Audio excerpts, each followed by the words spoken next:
The circle tightens on a scuffed wooden floor, the kind that survived church socials, talent nights, and arguments that end in silence. A portable record player sits on a folding chair like a judge's bench, its 45 already spinning, the needle hovering for a heartbeat. In the middle stands 8-year-old Michael Jackson, small frame, still shoulders, chin lifted, too calm for what the room is asking him to prove. Around him, grown men with calloused hands, women in pressed coats, teenagers leaning in with mouths half open, waiting to see if the kid gets swallowed by the circle. The turning point is that needle dropping, one tiny click that decides whether this kid becomes a story. Adults repeat for years, or a joke they bury by morning. In Gary, Indiana, in the late 1960s, by many accounts of the Jackson boys' early nights, the circle isn't playful. It's a public verdict. The stakes are simple and brutal. Respect, bookings, and the right to be taken seriously in rooms where black talent is cute until it starts feeling like power. Weeks earlier, Michael is 8 in a cramped living room where the stage is a rug shoved back from the couch. A cheap microphone stand is angled down to child height, and a dresser mirror becomes the audience. His brother's shoes thud in unison, the same step drilled until the floorboards complain. Joe Jackson's voice, sharp, impatient, cuts through the rhythm. Again, on the beat. In that house, the dance battle circle is already forming, even if the crowd is only family and the record player is borrowed. Outside that living room, Gary's air tastes like steel and smoke, and the rules are written in shifts and paychecks.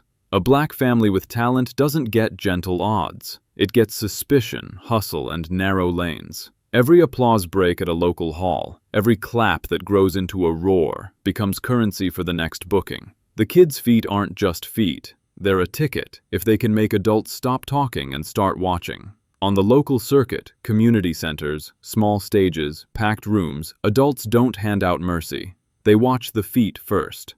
They watch whether a performer can keep smiling while the beat slides, whether a child can recover without showing fear, whether the room can be won. That's why the record needle matters. Once it drops, there's no explaining, no pleading, no, he's only 8. There's only the music and what the body does with it. Then comes the spark. Somewhere on that circuit, an older dancer, teenage or grown, confident enough to claim the floor, laughs when the Jackson boys step up. "Y'all got a baby leading you?" he says, not shouted but loud enough. Michael's eyes flick down to the man's shoes, then back up to the grin. The insult lands in the room like a coin tossed into a well. Everyone waits to hear what comes back.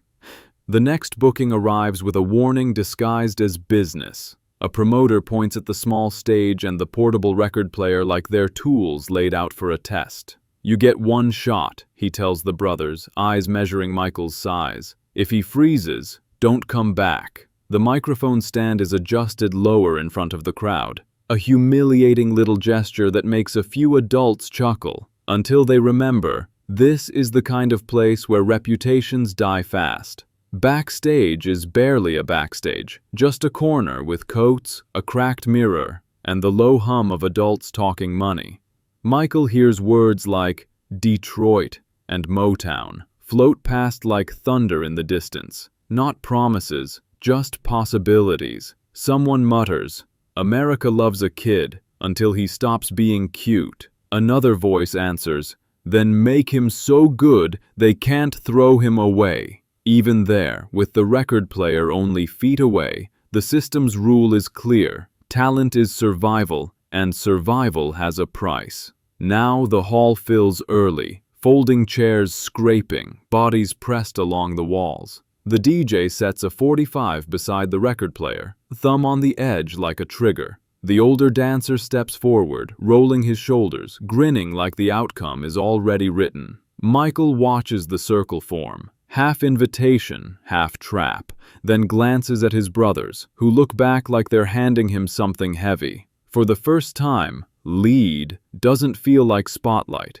It feels like a cliff. The needle hangs above the vinyl, and the room holds its breath. One adult whispers, 8 years old, like it's an excuse. Another adult says, "Nah, watch." Michael lifts one hand, small palm out, a quiet stop sign, and looks at the DJ. "Play it louder," he says, voice steady. The request snaps the air tight. The needle drops. The beat jumps out of the record player with that thin, gritty speaker sound. Sharp percussion. A bass line that feels bigger than the cheap box producing it. The DJ's hand stays near the volume knob like he's ready to rescue the room if the kid collapses. The older dancer, older by miles in swagger, takes the first move, a confident shuffle and a shoulder snap that earns a quick ripple of approval. He points at Michael with a grin that says, "Come get embarrassed." Michael doesn't rush. He listens. The 45 spins, and his eyes track the rhythm like it's a moving object he intends to catch. In the circle, adults don't just watch, they judge. A man with a work jacket folded over his arm leans forward, elbows on knees. A woman near the wall tightens her lips like she's already preparing a pity smile. The stake is still sitting in plain view. That portable record player, that one song, that one chance to prove, he belongs in rooms built to swallow kids. The next night, according to accounts told and retold about the Jackson Boys' early performances, the family is back in another hall, another folding chair arena, because the rules don't allow time to recover. If one crowd doubts you, the next crowd must be conquered. Joe's instruction is blunt in the car ride. No mistakes. The turning point object in the back seat is a hat, some stage prop, cheap felt or borrowed style, held carefully so it doesn't crease. It's not just clothing, it's a weapon. On stage, anything that becomes a signature can become armor. At rehearsal, the brothers run the steps again, shoes tapping on a basement floor. Michael practices timing, not just the move, but the pause before the move. He learns where silence sits inside a beat. Tito glances over like he can't believe the kid understands it already. Jackie mutters, "He got it." And Marlon, half amused, half worried, adds, "He always got it." The pressure is obvious in their voices. If the 8-year-old is the spear point, the rest of them become the shaft holding it steady. That morning, before the next gig, a local adult, maybe a promoter, maybe an older musician, drops a sentence into the air like a warning. People don't like seeing a child make them feel small. It's said near the stage, near the microphone stand being adjusted down again. And it hits harder because it's true. In America, a black kid can be celebrated and contained in the same breath. Cute, gifted, adorable. Until the room realizes the kid is not asking permission. Back in the hall where the circle formed, the older dancer tries to control the narrative. He does a bigger move, kicks his foot out, spins, claps his hands once in time, like he's writing the crowd's reaction in advance. A few adults cheer because the move is familiar. Safe.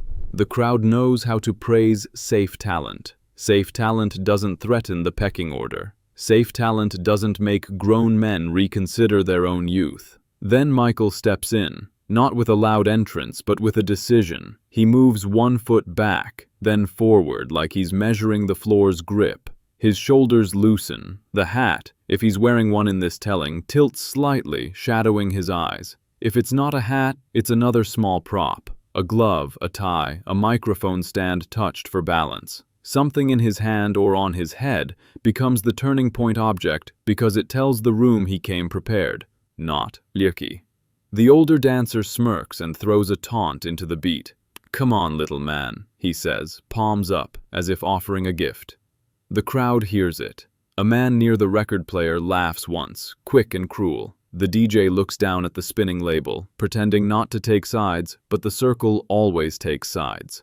The circle chooses the one who makes time stop. Michael answers with the simplest possible move. He hits the beat so clean, it feels like the record player is following him, not the other way around. A quick step, a snap in the ankle, a glide that's not a trick yet. More like a warning. Adults lean forward as if their bodies moved before their minds agreed. This is the thesis showing up in motion. Even at 8, he isn't just performing. He's negotiating power. He's telling a room full of adults without words that their rules can be used against them. The next step is escalation, and it happens in layers. Michael repeats the pattern once, then breaks it, because repetition proves skill and breaking proves control. He drops low, pops back up, then pauses on a dime, letting the beat pass for a fraction of a second without him. The pause is violence in a dance battle. It's a dare. It says, the music doesn't own him, he owns the music. Someone in the crowd speaks without meaning to. "Lord," a woman whispers, hand to her mouth. Another adult shakes his head, smiling like he's offended by how good it is. The older dancer's grin tightens. He tries to answer with speed, throwing more movement into the circle, but it starts to look like effort. Effort is the enemy in a room that worships ease. Adults don't want to see you working, they want to see you command. At rehearsal later, after this night becomes a story told in other rooms, Michael's brothers replay the moment like it was a game-winning shot. "When you stopped," one of them says, pointing at the air like it's a frame frozen on film. "They didn't know what to do." Joe doesn't smile, not fully. He just says, "That's what they pay for." Even praise in that world is converted into labor. The system outside the hall is already circling too. Talent scouts, industry whispers, that distant idea of labels and contracts, things that turn kids into products, hover in the background of every local triumph. The same adults who go speechless in a dance circle can become the same adults who sign papers over a child's future. In those early nights, the circle is practice for bigger circles. Television stages, studio rooms, boardrooms where the turning point object is no longer a record needle, but a contract slid across a table. Back in the battle, the older dancer makes one last push.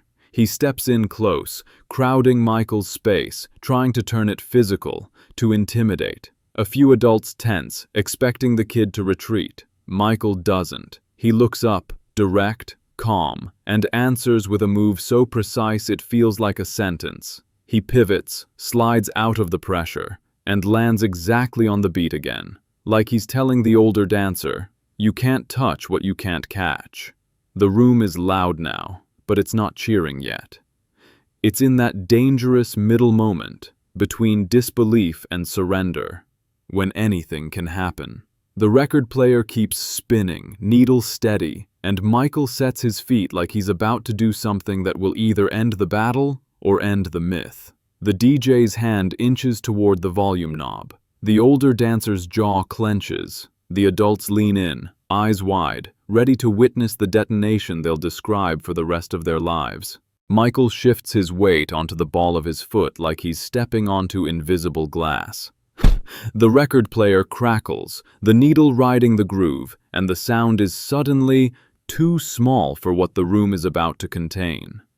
The older dancer is close enough now that their shadows overlap on the floor. A man at the edge of the circle raises his eyebrows, as if to say, "Don't do it, kid." A woman grips her purse strap tighter, eyes fixed on Michael's shoes. The stake is right there in the open. If the 8-year-old misses the beat now, the crowd will forgive him, with a laugh that still cuts. The turning point object becomes his shoe. One shoe, sliding, stopping, sliding again, because the floor is no longer just a surface. It's a stage, a weapon, a test. Michael makes a tiny gesture with his hand, almost like a conductor cueing an orchestra, and the circle goes quiet enough to hear the record hiss. Adults don't hush for children. They hush for authority. That hush is the first consequence. He starts with a simple rhythm hit, then another, feet tapping in a pattern the older dancer can't predict.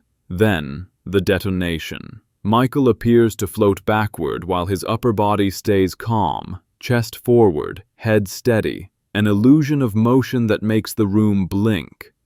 Whether it's an early version of a glide, a backslide, a trick learned from watching older dancers, or a move refined in that living room mirror, the effect is the same. It looks like the floor gave up and started carrying him. The adults' faces change first, eyes widening, mouths parting, before sound catches up. The older dancer laughs, but it's not real laughter. It's a reflex, a defense. He tries to answer immediately, throwing a fast step, then a spin, then a stomp that lands slightly offbeat. Offbeat is blood in a dance circle. The crowd feels it. A few adults make that involuntary ooh sound, the kind that's half pleasure, half pain. The kid didn't just dance. The kid exposed effort. Michael doesn't gloat. He doesn't point. He doesn't act like a winner. He just holds the beat like it belongs to him. He stops,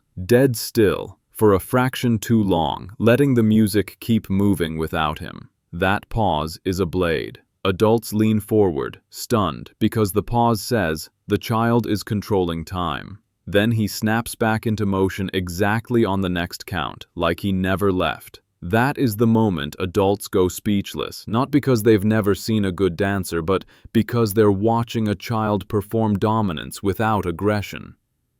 He doesn't beg the room. He doesn't ask to be liked. He commands the circle with quiet precision, as if he's already rehearsed this in his head 100 times. The record player is still the judge, the needle still the witness. But now the crowd understands the verdict before the song ends. Someone blurts out, "That ain't normal." Another adult, older, shakes his head slowly like he's watching a door open that can't be closed. The DJ stares down at the spinning 45, then up at Michael, like the kid just embarrassed the machinery. The older dancer takes a step back, palms out, a surrender disguised as a, okay, because pride needs an exit.